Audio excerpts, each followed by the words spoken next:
TAP MPRS nomor 2566. 1. Menyatakan PKI sebagai organisasi terlarang. Tidak ada kata-kata underbow segala macam. Menyatakan komunisme, Leninisme, Marxisme sebagai ajaran terlarang. Itu isinya. Ini adalah dasar hukum. Ini legal ini. Tapi tadi yang dilarang itu PKI. Oke, satu. Kedua adalah ajaran komunisme, Marxisme, Leninisme. Itu yang tertulis. Keturunan ini melanggar TAP MPR apa? Dasar hukum apa yang dilanggar sama dia? Tidak ada. Jadi jangan kita mengada-ada. Saya orang yang patuh peraturan perundangan.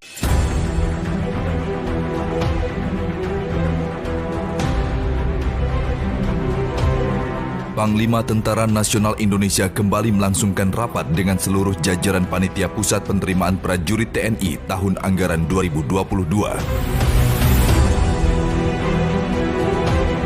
Rapat yang berlangsung beberapa sesi tersebut berisi paparan mekanisme penerimaan prajurit TNI, mulai dari tes mental ideologi, psikologi, akademik, kesemaptaan jasmani, hingga kesehatan. Kami melaporkan untuk kegiatan seleksi mental ideologi atau penelitian personil menjadi soal pertanyaan urean bagi rekrutmen. Mana? Daftarnya aja langsung. Dah, kita bahas aja satu persatu sini. Sehingga kita nih bisa perbaiki gitu loh. Ini sudah urutan berikutnya dari yang tadi. Oke, nomor 4. Yang mau dinilai apa? Kalau dia ada keturunan dari apa? Pelaku kejadian tahun 65-66. Ya, itu berarti gagal. Apa? Bentuknya apa itu? Dasar hukumnya apa? Izin TAP MPRS nomor 25. Oke, sebutkan. Apa yang dilarang oleh TAP MPRS? Siap. Yang dilarang dalam TAP MPRS nomor 25, 1. Komunisme, ajaran komunisme, organisasi komunis, maupun organisasi underbow dari komunis. Tahun 65. Yakin ini? Siap, yakin. Cari, buka internet sekarang. Siap. Yang lain saya kasih tahu nih. TAP MPRS nomor 2566. 1. Menyatakan PKI sebagai organisasi terlarang. Tidak ada kata-kata underbow segala macam. Menyatakan komunisme, Leninisme, Marxisme sebagai ajaran terlarang. Itu isinya. Ini adalah dasar hukum. Ini legal ini. Tapi tadi yang dilarang itu PKI. Oke, 1. Kedua adalah ajaran komunisme, Marxisme, Leninisme. Itu yang tertulis.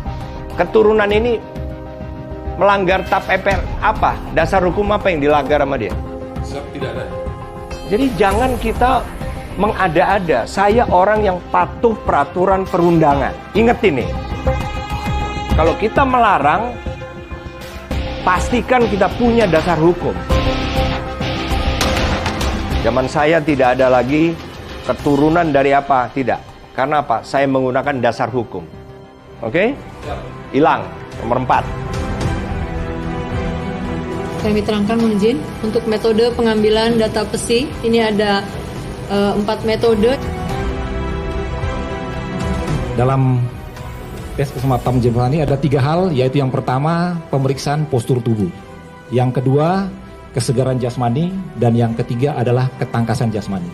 Oke, nomor 1. Itu bukannya udah di kesehatan tuh Mas, yang pemeriksaan postur tubuh. Kita jangan duplikasi, padahal kita bukan orang kesehatan gitu. Menurut saya kalau semapta kesegaran jasmani ya udah itu aja. Yang postur segala macam tadi sudah diukur oleh kesehatan dan detail banget gitu loh. Ya.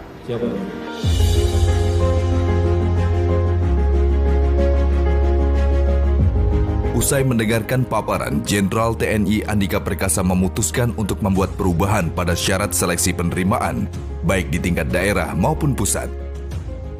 Dalam tes kesemaptaan jasmani tidak ada lagi uji renang, dan dalam bidang akademik pengambilan nilai berdasarkan nilai ijazah pendidikan terakhir. Itu tidak usah lagi. Jadi kenapa? Renang kenapa? Jadi nomor 3 tidak usah. Karena apa? Kita nggak fair juga. Ada orang yang tempat tinggalnya jauh dari, nggak pernah renang, nanti nggak fair. Udahlah.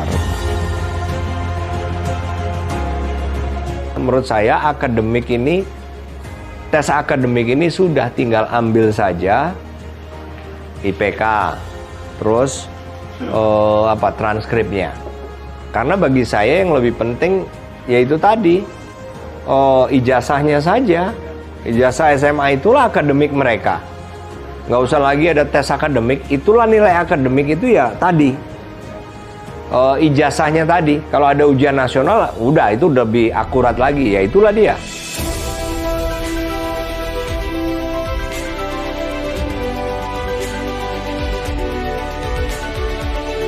Jadi yang saya suruh perbaiki, tidak usah ada paparan lagi karena sangat sedikit, tapi setelah diperbaiki itu yang berlaku. Oke? Ya. Jadi yang PR harus membuat perpang segala macam segera dibuat. Oke? Ada pertanyaan? Saran? Oke? Thank you.